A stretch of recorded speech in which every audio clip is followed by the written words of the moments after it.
Volkswagen Brasília, 50 anos de lançamento aqui no Brasil. Sua história, curiosidades, hoje aqui no canal PL. Se você não é inscrito, você não vai pagar absolutamente nada. Só se inscrever, clicar em inscrever aqui embaixo e dar o joinha, que é muito importante. Clica ali, é muito importante. Comente também a sua opinião, dê o seu feedback para o nosso canal. Ficarei muito contente, vou ler os comentários. Vamos começar.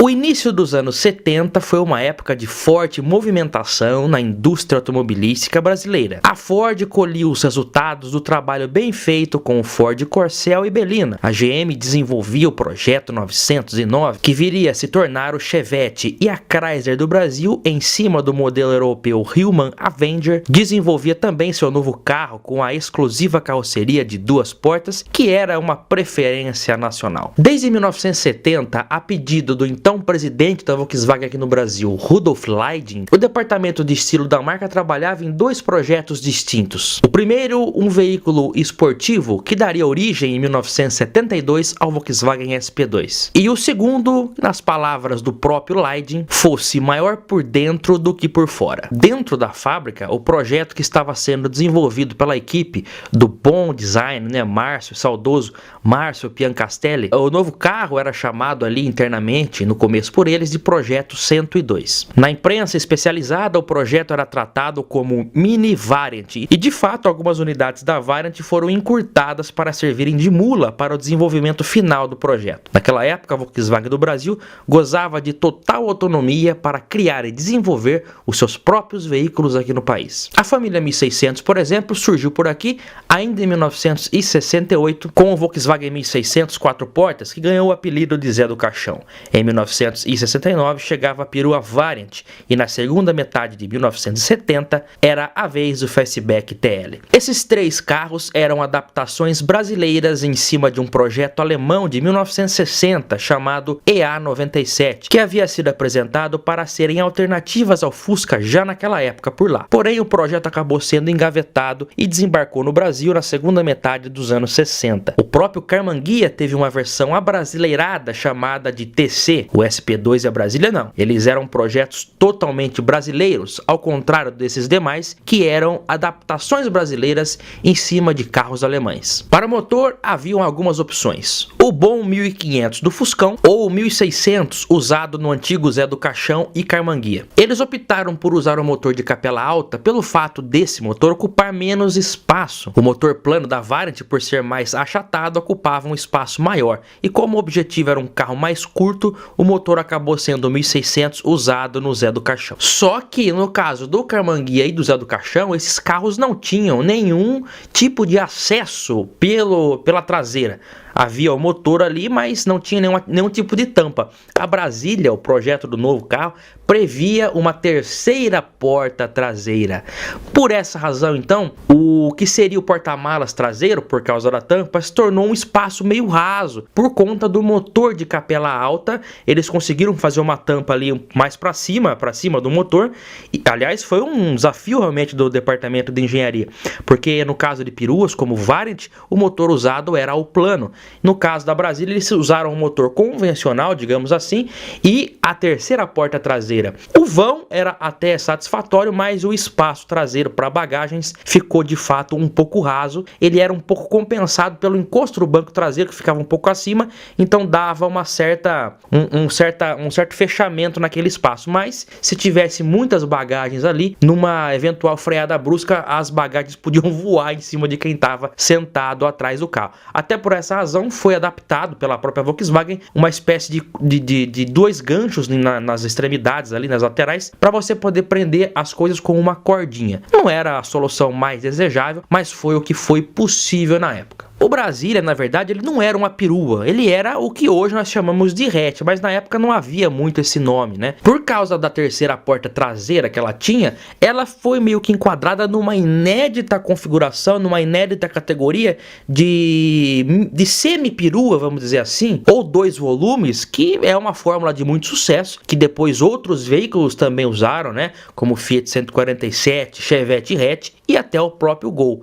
A Brasília, vamos dizer, foi o primeiro carro hatch do Brasil, mas por ela ter a terceira porta, ela acabou sendo cadastrada pela Volkswagen como um utilitário, como uma perua, por que não? Até isso não foi à toa, porque cadastrando ela como uma perua, a Volkswagen conseguiu uma isenção de IPI, que é imposto sobre produto, né? É um IPI menor de 23%, que seria o comum, para 20%. Isso ajudou a reduzir o preço final do Brasília, que conseguiu ser enquadrado aonde a Volkswagen queria. A Volkswagen prometeu enquadrar esse novo carro acima do Fusca e abaixo da Variant, e ela realmente conseguiu, principalmente devido a essa isenção, esse pulo do gato, que foi o cadastramento dela como uma perua, embora ela tecnicamente não fosse exatamente uma. Até por isso, no seriado Chaves, lá, o carro do Sr. Barriga é tratado como caminhonete, porque ela era considerada de fato um utilitário,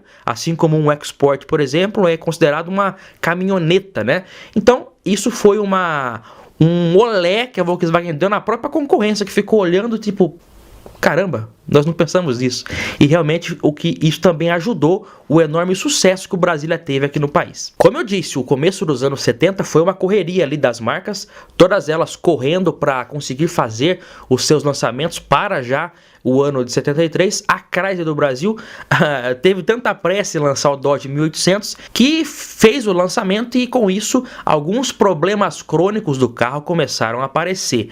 Ele até acabou ganhando o apelido pejorativo de Dodge 1800 problemas. Isso daí afetou gravemente a imagem do carro, que acabou sendo renomeado anos depois para Dodge Polara. Polêmicas também aconteceram nesse período. Nessa época, as montadoras, todas elas costumavam usar a Estrada Velha de Santos, aquela do clipe do Roberto Carlos, para testarem seus carros. Sabendo disso, o editor-chefe da revista Quatro Rodas na época, o Neemias Vazão, e o fotógrafo Cláudio Laranjeiras ficaram na espreita lá com o Fusca, né, o carro deles lá, até que eles avistaram um comboio de carros da Volkswagen. Ao se aproximar, eles identificaram que entre esses carros estavam dois do novo lançamento, dois Brasílias. Eles ficaram alvoroçados, iam conseguir dar um furo de reportagem. Mal sabiam que o furo ia ser outro também, né?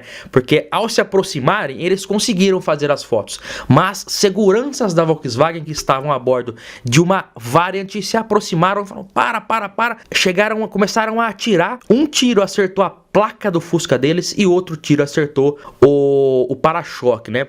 Eles conseguiram até abordar, tentaram quebrar a câmera do fotógrafo, mas eles conseguiram recuperar o filme. O que era para ser apenas um furo de reportagem virou um furo de tiro no próprio carro deles, e também um atentado grave aos repórteres, né? Mas naquela época a imprensa automotiva corria atrás mesmo da notícia para publicar, e as fotos de fato foram publicadas com a manchete: a foto apesar do tiro. Isso daí pegou mal para a Volkswagen nessa época, não havia internet, imagina se tivesse, a repercussão ia ser ainda mais intensa, mas os repórteres não foram feridos e saíram aí com esse capítulo curioso da indústria automotiva nacional. Há exatos 50 anos, meio século atrás, em junho de 1973, acontecia o lançamento do Volkswagen 1600 Brasília. Sua dianteira lembrava bastante a frente da Variant, TL, SP2 e até os alemães 412. Seu comercial de lançamento já enfatizava as suas vantagens. E como um carro espaçoso não precisa ser um carro grande, nós fizemos um carro de linhas tipicamente europeias. Muito bonito, prático, com lugares para 5 pessoas, incluindo joelhos e bagagens. Assim nasceu o carro construído de dentro para fora. O Volkswagen 1600 Brasília. Todo bom gosto europeu em cada detalhe. Com a mecânica mais simples e robusta. A mecânica Volkswagen. Volkswagen 1600 Brasília. Uma nova dimensão de carro. Vocês notaram ali, uma curiosidade já, né? Notaram ali que o painel que aparece no comercial é um pouco diferente do que a gente está acostumado a ver. As primeiras unidades da Brasília, lá em 1973, elas traziam a chapa de metal que fica abaixo do tabelier, ela era totalmente reta, era uma chapa lisa. Isso aí durou poucos meses, poucas unidades saíram assim, porque logo depois foi mudado para aquela chapa com decalques que perdurou até 76. Em 77 ela ganhou um revestimento, né? Então, as primeiras unidades, né? Inclusive o próprio tabelier da Brasília, isso aí que a gente está acostumado a ver, ele foi inspirado no painel do DKV Fissori, lá da Vemag. Vemag é uma marca que a Volkswagen comprou em 1967 e tirou de linha os carros com motor 2 tempos. Mas pelo visto, o painel do Fissori, que era um carro aí moderno da Vemag, foi usado de inspiração pro painel do Brasília, né? Eu já falei sobre a Vemag aqui no canal, na playlist Sessão Nostalgia você confere esse vídeo da Vemag e muitos outros. E, na realidade, como já era esperado por Rudolf Leiding e toda a equipe do Márcio Piancastelli, o Brasília realmente foi um grande sucesso. Sucesso esse que jamais foi atingido por outro modelo, porque a Volkswagen sempre bateu cabeça com veículos que tentassem substituir o Fusca, não só no Brasil, como na Alemanha também. Vários veículos foram criados e nenhum ou poucos conseguiram algum êxito, né? Aqui no Brasil a Volkswagen lançou o Zé do Caixão, que na verdade o nome não é esse, é a Volkswagen 1600, não teve sucesso. A variante teve um relativo sucesso nos primeiros anos. O TL não foi um sucesso, não foi o sucesso que a Volkswagen esperava. Todos os modelos refrigerados a ar derivados do Fusca que a Volkswagen vendeu aqui realmente não tiveram um grande êxito, com exceção da Brasília. A Brasília rompeu essa maldição, vamos dizer assim, e realmente foi um grande sucesso, uma explosão, vamos dizer assim, porque na segunda metade dos anos 70 ela foi o segundo carro mais vendido no Brasil isolado, só perdia para o Fusca e por muito pouco não chegou a ultrapassar o Fusca em alguns anos, como 78 e 79. Vamos relembrar então quais foram os números de venda ano a ano da Brasília aqui no Brasil. Aliás, eu falo a Brasília ou Brasília, no meu entendimento, os dois estão certos. O projeto inicial previa o Brasília, mas pelo fato dela ter sido cadastrada como um utilitário, o nome no feminino também acabou pegando mais, né? Então, tanto a Brasília quanto o Brasília, na minha opinião, os dois estão valendo. O que importa é o nosso carinho por esse pequeno grande carro. O ano de 1973, olha, tô vendo aqui, começa com 34.320 unidades. Em 74,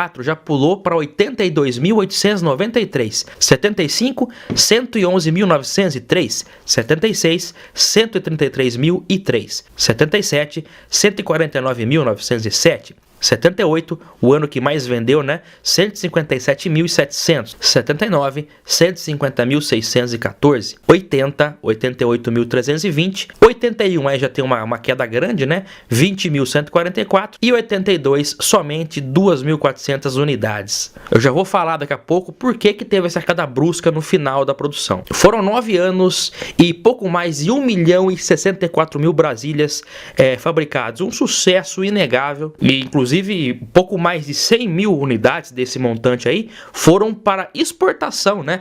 A Brasília foi vendida em outros países como México, Nigéria, inclusive na Nigéria ela ganhou até outro nome, lá ela era chamada de Volkswagen Igala. Assim como ocorre com o Fusca, na Brasília também algumas pessoas costumam dizer que é tudo igual. De fato, pode até parecer que de 73 até 82 todas as Brasílias são basicamente a mesma coisa, mas não são, pessoal. Ano a ano teve mudanças, não tem um ano da Brasília que não teve uma alteração, uma mudança de cor, que seja.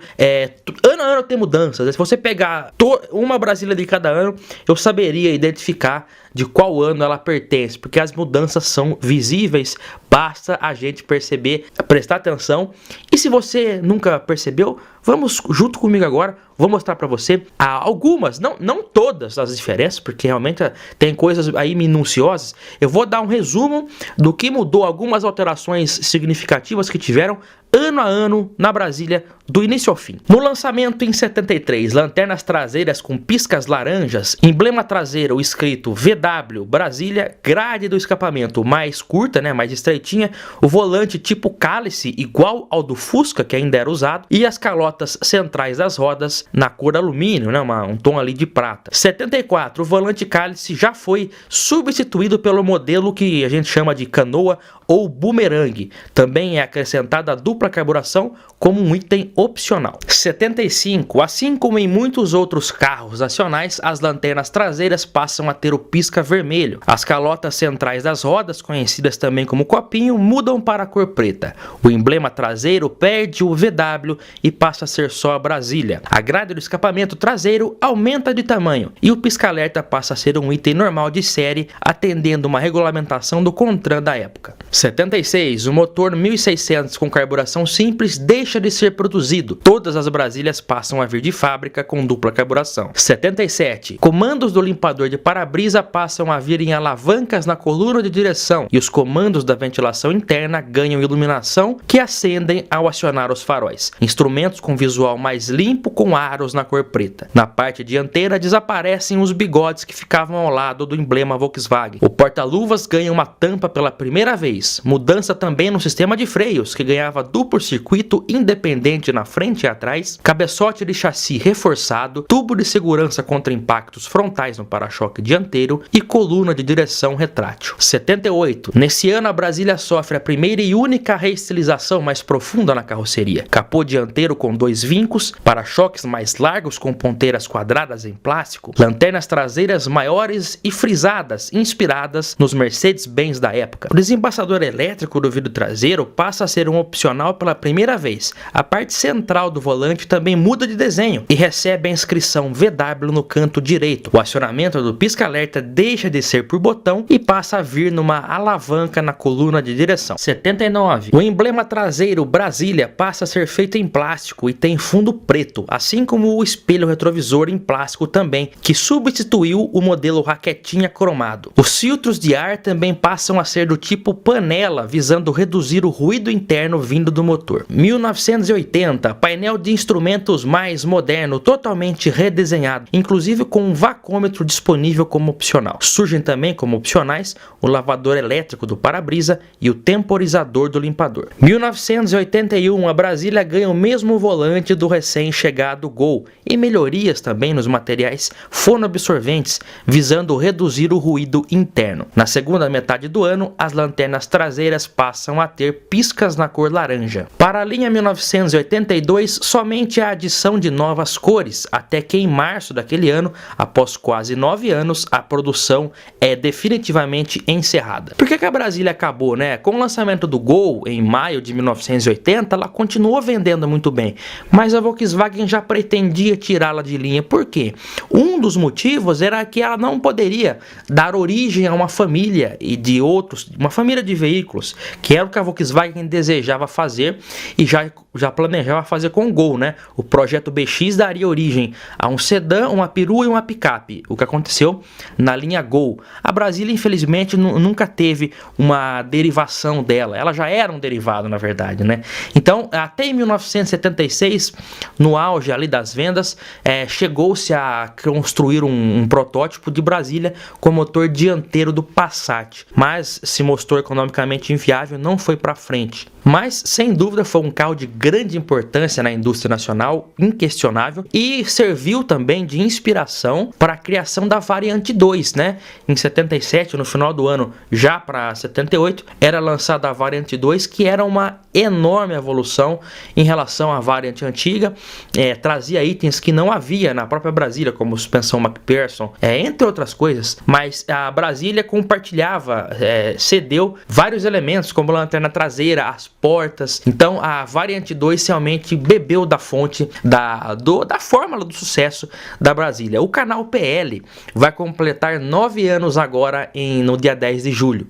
Realmente uma data especial para todos nós, e o canal começou com Brasílias. O primeiro vídeo publicado por nós há 9 anos atrás, no dia 10 de julho de 2014, foi um vídeo sobre Brasília. Então para nós é uma enorme satisfação podermos estarmos relembrando essa história. O canal começou de fato com Brasílias. Eu tive uma Brasília 1978, foi o meu primeiro carro. Tive uma Brasília 1976 marrom savana, tive uma Brasília 76 marrom bege alabastro, tive uma Brasília 78 modelo 79 bege jamaica. Então as Brasílias fazem parte do canal. Muitas pessoas, muitos inscritos do canal que estão vendo esse vídeo agora, agradeço imensamente o carinho, e muitos chegaram até o canal por causa da Brasília. De fato, eu passei a gostar de Brasília desde a minha infância, porque eu tinha um vizinho aqui chamado Zé. Ele tinha 2 Fuscas e tinha uma Brasília, e eu via que a Brasília era um carro legal, diferenciado em relação ao Fusca, e eu tenho um Fusca hoje, né, mas a Brasília realmente me chamou a atenção, e foi essa Brasília que eu adquiri em 2014, uma Brasília marrom savana. Então, os caminhos foram caminhando. Eu não tenho mais Brasília hoje em dia, mas o que não me impede de ter uma novamente. Eu tenho a TL, né, a frente Aparecida. Realmente, andando na TL, a gente revive, de certo modo, a nostalgia que tem ali, e o próprio Fusca também, a magia. Eu sempre tive Volkswagens refrigerados a ar. Nunca deixei de ter, sempre tive um que faz parte da minha história, realmente, esses carros. A linha Boxer da Volkswagen, né? O Gol refrigerado a ar é um carro que eu também tenho muita saudade, tenho vontade de ter novamente. E é isso, a nostalgia que está presente aqui com vocês, está presente também aqui no nosso canal. Eu aguardo vocês no próximo vídeo. Um grande abraço a todos e se inscreve se não for inscrito, tá? Estamos chegando agora a 200 mil. Vamos ter uma comemoração especial aí. Um grande abraço e até o próximo vídeo. Tchau!